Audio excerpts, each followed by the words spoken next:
Esau is hell-bent on turning that course upside down. That's right. That's right. I'm sorry, go ahead. If I may speak on it, that's the order of the way that the Most High set it up. He set it up for the man to be above the woman. And then, you know, that's the rank, that's the order. And even as likened unto the nation of Israel, he looks at us as his bride. Okay? So, of course, if you go and you put the woman before the man, that's completely backwards, man. Yep. Upside down. That's what our people are. How in the heck are you gonna worship somebody that's inferior to you when it comes to, you know what I'm saying, physical ability, man? That makes no sense. Right, I got a quick precept for time. 1 Peter 3:7. Likewise, ye husbands, dwell with them according to knowledge, giving honor unto the wife as unto the weaker vessel. That's right. You give honor to her as to the weaker vessel. Now she has order, right? But she's under you, man. She's underneath you. You ain't supposed to be worshiping her just because she's an incubator. Would you worship a microwave? Of course not. You would think that somebody would do that would be ridiculous and stupid. You see? Go ahead, brother. This is Sirach chapter 33, verse 18. Start there. Hear me, O ye great men of the people, and hearken with your ears, ye rulers of the congregation. Give not thy son and wife, thy brother and friend, power over thee while thou livest. That's right. You're not supposed to give anybody power over you, man, while you live as a man. You see? The person that you should underliningly be pleasing is the Heavenly Father. That's right. And now within that order, you're going to treat your brother a certain way. You're going to treat your wife a certain way and your children. But you serve the Yahweh B'Shem Yahushua first, man. That's right. With that understanding, you govern yourself and you govern your household. That's right, man. That's the order of the family, man. But now you look on TV and they show the man as a buffoon and the wife has everything in order. Starting with the Simpsons, Cosby Show. You see? Family Guy. King and Queen. Yep. And the man is a big, the stupid buffoon, fat dude, imbecile. You know? And with that mindset, look how the world is being ran. Look how America is ran. The average man is a homosexual. You know? The so-called white race is dying off. They're literally dying off, man. They're unhappy, taking all types of pills and things of that nature. Killing themselves, 125 white men per day dying from opiate overdose, meth overdose, committing suicides. Your boy Trump got all these tariffs going on, and now the sword being farms are being shut down. You got them killing themselves, man. You see? The birth rate within the so-called white man's community has plummeted. Yeah, and they're not procreating. That's right. Why? You know, they want to highlight abortion within so-called in the Israelite community, but a lot of these other nations, they kill off their kids as well, and they don't have children, man. You know, there's a lot of these women walking around here in their late 30s with no children, man. And they're not barren. They can bear children. But they're full of all of these different drugs. They can't have kids, you know?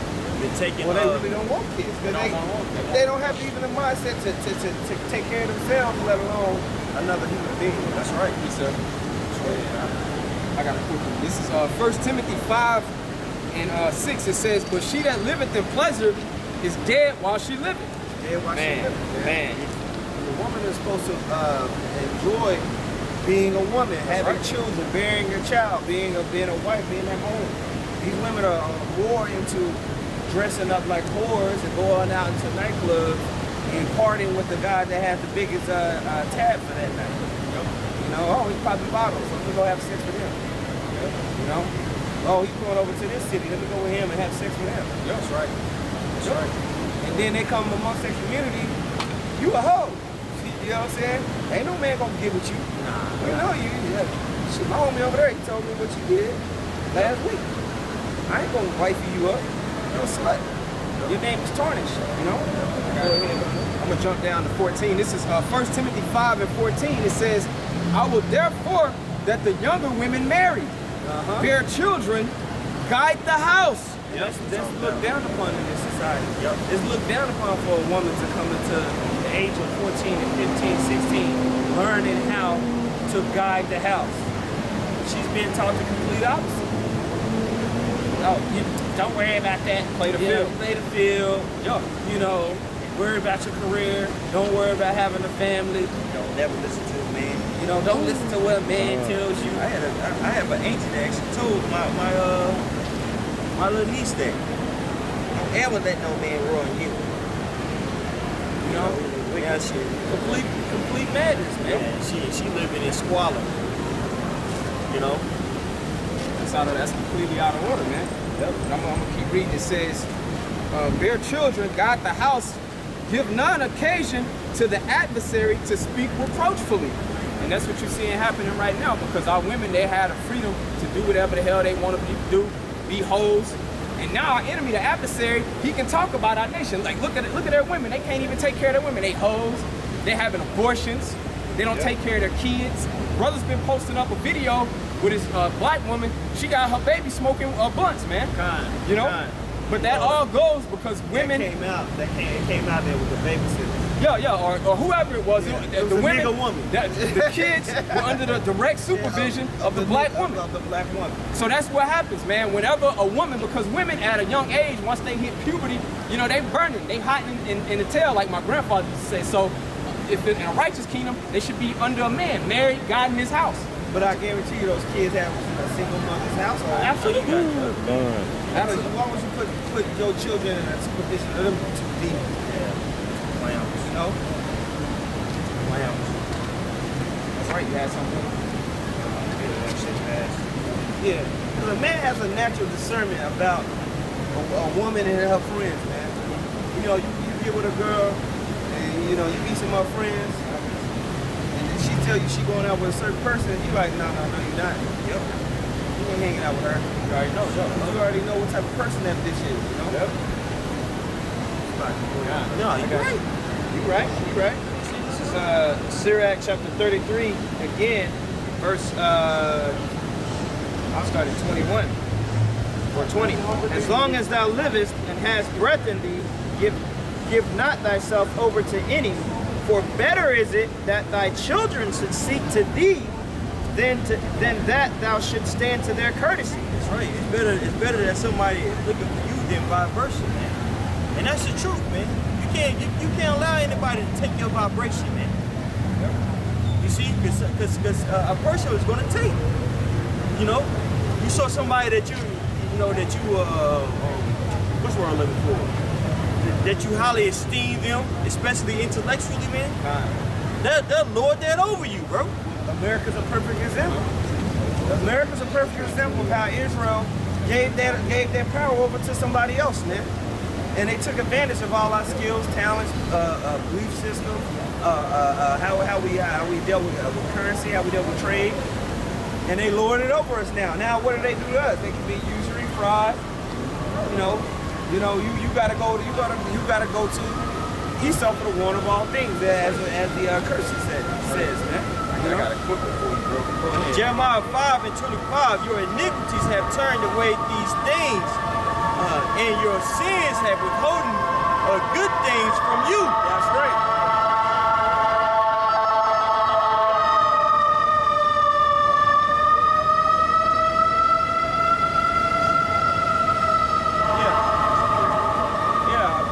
The iniquities of the nation of Israel have withholden good things from us, man.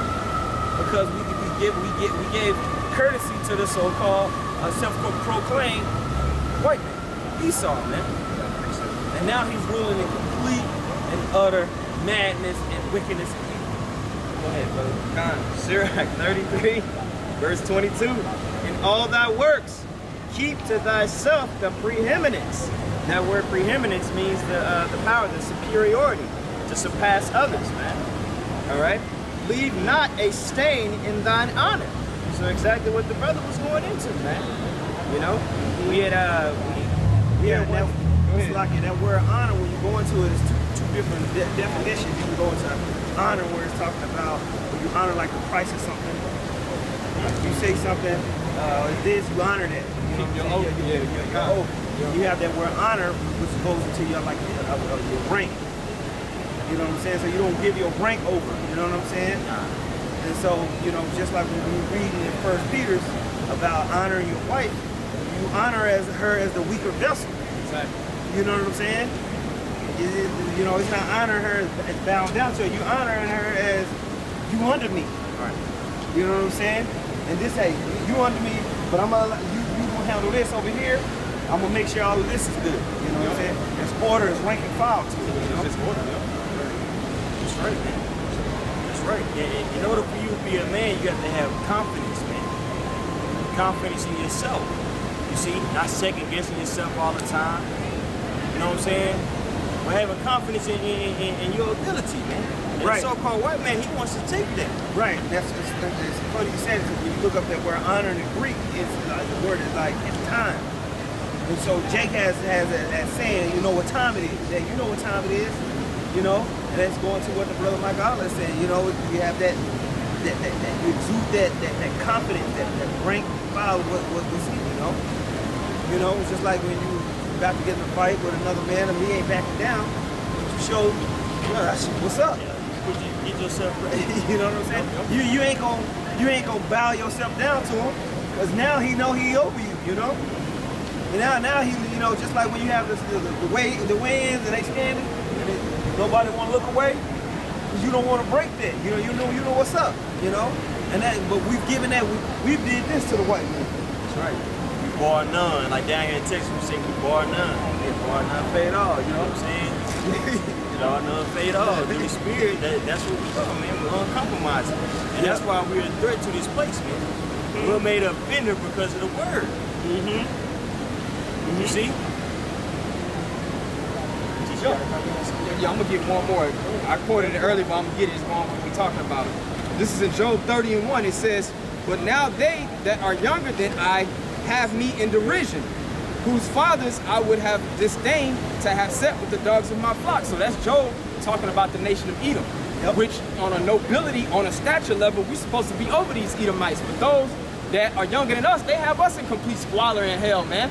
And then they can go to the Most High and say, look at them, they going off.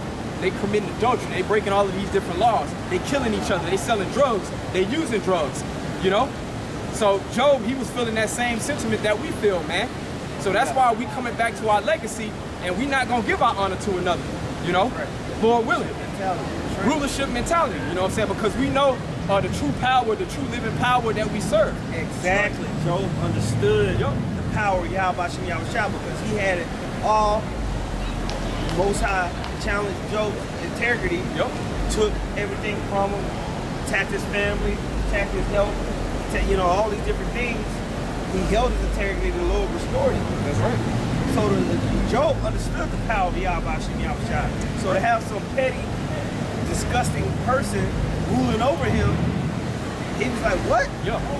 Hell no. Nah. And that's the spirit we in, you know? Exactly right, bro. That's right. Hey, that's why Jeremiah asked the nation of Israel, is Israel, are you a homeborn slave? You cool with living in squalor, man? You cool with having these people rule over you? You know? The elder Gazak from Mississippi, he did a sit down. He was like, man, ain't you tired of the so-called white man going to work for the so-called white man? For Esau? You should be if you have a rulership mentality. You should want the riches of the world. That's right. You see? But we're here to tell you how to get it, man. Follow the will of the Heavenly Father, man. Peter asked the same thing. He's like, look, we follow you, Lord, what we gonna get? You see? And somebody can grab that real quick, but if y'all had something, I think I'm gonna get one more. go ahead, do what you want. This is Ecclesiasticus chapter 10. This is Ecclesiasticus 10 and 22. It says, whether he be rich, noble, or poor, their glory is the fear of the Lord. It says, it is not meet to despise the poor man that hath understanding, neither is it convenient to magnify a sinful man. It says, great men and judges and potentates shall be honored, yet is there none of them greater than he that feareth the Lord. So even though we're in a lower state right now, because all through the will of the Lord, he has our enemies set up on high over us, all through the fear of the Lord, through the wisdom and instruction of how to be righteous, man, that puts us in a high position over everybody, man. You know what I'm saying? Because in the kingdom of heaven, we're going to be set up to be government, judges, and rulers over the entire planet. And now, right now, we're in that process. We're in that build-up process, man. So that's why we curse out our people, man, because we know the level we should be on right now. That's right. You know? And we at a low level. We got ways to go. Yeah, that's right. Yeah. That's all I had. It's Matthew 19:27. Then answered Peter and said unto him, behold, we have forsaken all and followed thee. What shall we have therefore? And Yahushua said unto them, verily I say unto you, that ye which have followed me in the regeneration, when the Son of Man shall sit in the throne of his glory, ye also shall sit upon 12 thrones, judging the 12 tribes of Israel. So Peter asked Yahushua, we forsaken everything. What are we going to get from following you? He's like, man, you're going to get the riches of the world, man. You're going to have mansions on top of mansions, man. You're going to be judging the nation of Israel. Right. You're going to have rulership. Right. That's what we're fighting for, man. Right. What's beautiful about that is when you read up, it goes into the parable of the rich man. You know, because he had wealth and things like that on his side. And Yahushua was, I'm not talking about that, man. You know, and the disciples understood that. That's why they asked that question. Because the disciples could have went back into the world and probably make money just like us brothers.